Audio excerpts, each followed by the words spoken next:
On va les retrouver maintenant pour notre rendez-vous scolaire avec le consortium Centre Jules Léger. Mélissa Joseph, bonjour Mélissa. Bonjour Sylvain.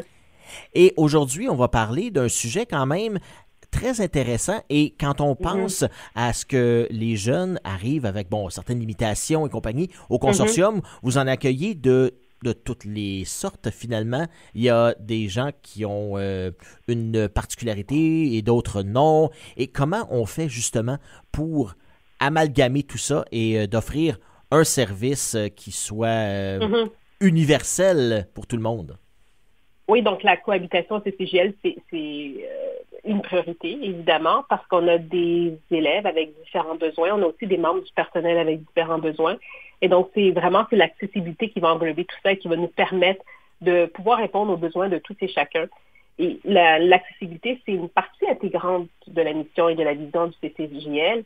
Puis on a commencé à préparer le terrain. Peut-être que vous en avez entendu parler aussi, c'est de plus en plus, entre guillemets, populaire. Là, j'aime pas l'expression populaire, mais l'accessibilité, on en parle de plus en plus, notamment depuis 2005, où le gouvernement provincial a adopté une loi donc pour rendre plusieurs environnements accessibles. Donc, le CCGL a commencé, je disais l'année dernière, à préparer le terrain, la mise en application d'une politique d'accessibilité. Puis cette année, on entame en quelque sorte vraiment le développement du projet. Donc, on commence à rentrer dans l'action du projet. C'est un projet ambitieux, je dois avouer, mais au moins le CCGL est quand même bien accompagné par un conseiller en accessibilité hors pair, Marc Tremblay. Donc, le CCJL travaille d'arrache-pied pour créer un environnement accessible. Mais qu'est-ce qu'on veut dire par accessible? Comme vous l'avez dit, Sylvain, au tout début, c'est que oui, il y a différents besoins à l'intérieur des membres du personnel, à l'intérieur des élèves de CCJL, surdité, cécité. Donc, comment est-ce qu'on va faire pour qu'il y ait un bien-vivre? Ben ça, ce qui nous vient à l'esprit quand on parle d'accessibilité aussi, c'est on parle d'aménagement. Souvent, on a en tête l'aménagement physique pour les personnes handicapées, une rampe ou quoi que ce soit. Mais c'est vrai, c'est ça aussi, l'accessibilité, ça fait partie de l'accessibilité. Mais dans le cas du CCJL, c'est aussi d'offrir des services à toutes les personnes, indépendamment de leur capacité physique, cognitive, affective, peu importe leur culture, leur langue, leur genre ou même leur orientation sexuelle. Et donc, c'est d'adapter, oui, nos environnements, mais aussi, par exemple, l'accessibilité au site Internet, les documents, l'information, le transfert d'informations aux membres du personnel, le transfert d'informations aux, euh, aux élèves, aux parents, selon leurs besoins et selon selon leurs besoins et selon justement leur situation. L'accessibilité, oui, c'est une obligation légale, j'en conviens, mais c'est vraiment aussi pour le CCGL une mission d'accomplir puis d'offrir l'accessibilité dans son environnement, dans sa salle de classe, euh, sur ses médias sociaux, sur toutes ses vitrines en quelque sorte. Vous l'avez mentionné, c'est une approche qui se doit d'être globale. Il faut penser du moment où ce que l'élève ou l'enseignant entre dans l'école et où jusqu'à où il s'en sort pour que ce soit universellement accessible. Ça va être quand même tout un défi. Là. Au niveau financier et deux, au niveau Oui, organisationnel. Il faut penser, comme on dit en anglais, outside the box aussi un peu. exactement. Il faut vraiment, surtout quand on a l'habitude de fonctionner d'une certaine façon, et je parle dans la société. Donc, oui, il y a des accommodements qui se font dans la société. Bon, encore une fois, si je fais référence aux centres commerciaux, il y a différentes, ou services publics, ou services gouvernementaux, il y a différents outils, il y a différents services qui s'offrent pour justement l'accessibilité. Mais il faut effectivement sortir de sa façon de voir les choses.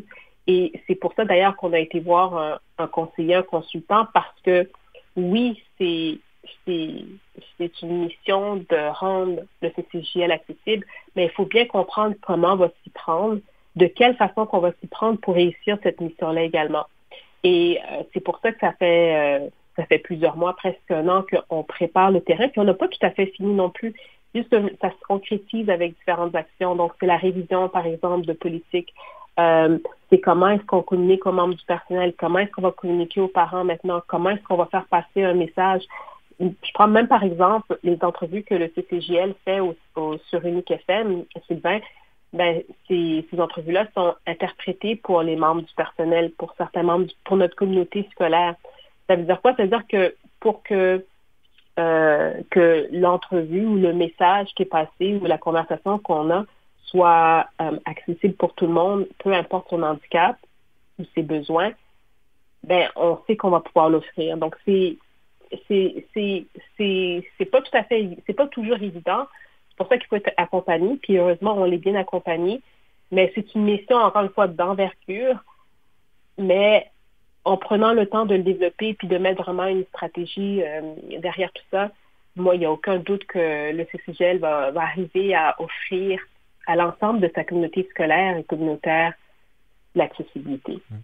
Dans l'établissement de ces procédures-là et de cette politique d'accessibilité, est-ce qu'à un moment donné, il est arrivé un temps où on s'est dit, même si vous êtes les experts dans le domaine, on n'avait pas pensé à ça.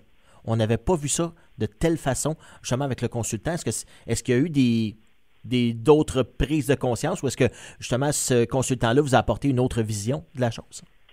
Absolument. Puis même, quand on pense aux technologies qui sortent, par exemple, aux personnes sourdes, aux personnes avec une basse vision,